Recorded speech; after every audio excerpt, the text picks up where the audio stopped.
like to take risks when it comes to security. And internet banking is no different. With the Bendigo, on top of our usual login details, we've got a security token that generates a new PIN every time you log in. So even if someone does get our login details, they still can't access our accounts. So if you'd like extra security when you're e-banking, there's only one bank you need to know. You need to know the Bendigo. As we introduce the Bendigo Bank Personality of the Week, none other than Peter Jack Caulfield from the East Belmont Cricket Club. Peter, welcome to the show and congratulations on yet another milestone in what has been a wonderful cricketing career. Thanks, Graham. It was good to finally get to the 300. It's been a bit of a slow process over the past couple of seasons with injury and season cut short through to drought, so it was good to finally get there. Now, let's just clarify this for our viewers. It was your 300th game with the East Belmont Cricket Club. Correct, yes. Now, you've spent a couple of seasons away from the East Belmont Cricket Club as well, haven't you? Yeah, I played a season and a half at St Kilda Cricket Club in the early 80s, and I also played cricket at Grovedale Cricket Club for about 70 games in the mid-80s to early 90s. So you'll be up, in total, you'll be up around the 400 mark, so you're a man of a wealth of experience, and you've used that very well. But one thing we've got to say, I mean, the Caulfield family at East Belmont, you've had a wonderful existence there and still are involved. How many of you are there now or have been and still are at East Belmont? Okay, there's 5 brothers that have all played there. Probably Dennis is the most famous, better known as Crow. He's actually the leading games tally holder at East Belmont. He's played 402 games. Good morning, Crowy. So I don't think I'm going to get to him. I won't catch him. Older brother John was one of the first people to play at East. Well, he played in the first game at East Belmont on turf. He hasn't played for several years, but has filled in for us a couple of times this year. He's up to about 230 games, I think it is. Kevin, who played about 170 games. Brian, better known as Spider, he's also played about 320 games, and I come in last after Crow. So, 5 of us. It's a wonderful family heritage, Dino. What grade are you playing now, Peter?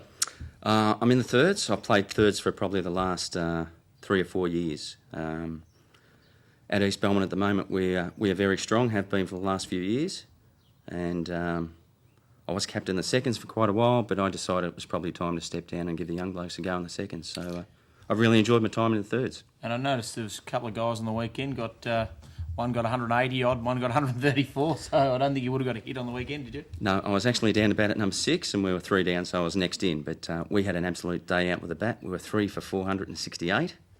One guy made 184, Chris Devall, and another guy, Jason Peoples, who's been in scintillating form, got 134. So it was a good day to watch anyway.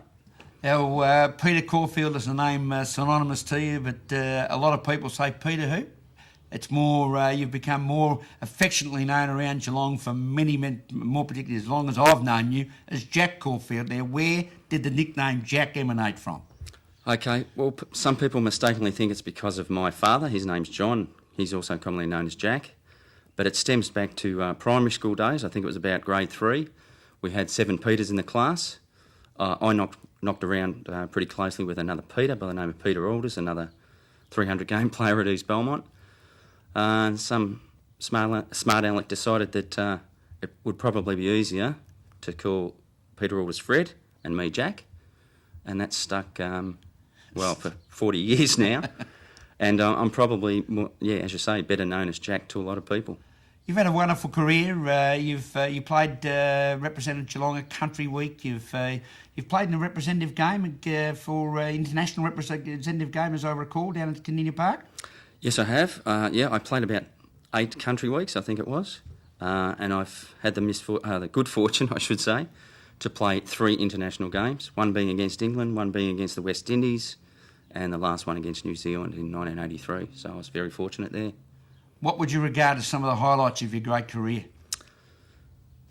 Well, probably the thing that most people know me for is the game against the West Indies, where I sort of was fortunate to take advantage of a pretty ordinary West Indies effort, and I finished up making 68 runs.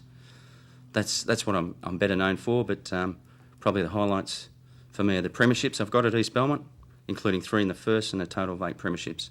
And I'm still pretty keen to get a couple more. So, Peter, how many hundreds would you have made in your time playing cricket? I mean, we're talking you've played over 400 games of cricket. Yep. Just give the viewers a bit of an idea on how many hundreds you would have actually made over what would it be, a 35, 40 years of cricket? Yeah, approximately 40 years. I've probably been more of a bowling all-rounder over the years. So I've only made 2 senior centuries, and I also made a couple in the juniors.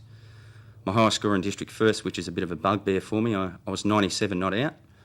I was 96 coming into the last over and hit a single off the first ball and didn't get the strike. So missed a golden opportunity for 100 there. So wickets then? Wickets, I think I've got about 450 district first wickets at East Belmont and Grovedale.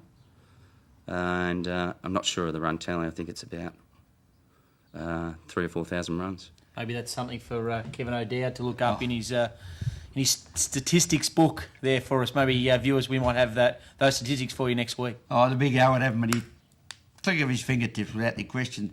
Peter, some of the great players you've played with and against? Yes, some of the players that have had an influence on me and have performed really well at East Belmont. Ian Peel was a great mentor of mine. John Spence, Neil Petrie, Glenn Ward. Michael Dunn is probably the greatest player to have played at East Belmont, and I played a lot of games with Dunny. We tried to recruit him a few years ago, Michael Dunn, to Leopold. Yeah, Dunny's East Belmont through and through.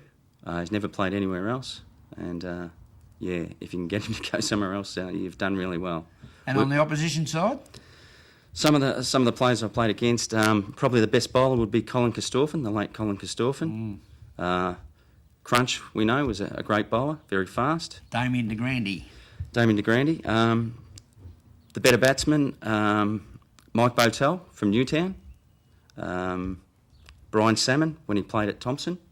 And, of course, Gary Anderton from Thompson was one of the hardest men to get out. Yeah. Well, Peter, it's been an illustrious career and one that continues, and we wish you well. Where do you sit at in the ladder at the present time, East Belmont and the thirds? Yeah, we started off the season a bit slowly. We were a little bit undermanned in the lower grades, but we've lost our first game and we've won our 3 since, and I think we're pretty right today with 468 on the board. You should retire. Well, mate, there's probably still an outside chance because I bowl off spin and, yeah, I might go for a few, but I think I'm pretty safe.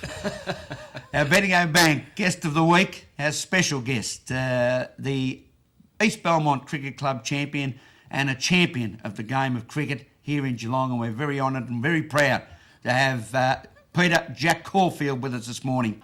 We wanted a green home with rainwater tanks, solar power, solar hot water. It's really strange. The Bendigo is the only bank which will give you a loan, which is an incentive to help the environment. The Bendigo actually reduces the interest rate for environmentally friendly houses or products. So, if you want to save money and the environment, there's only one bank you need to know. You need to know the Bendigo.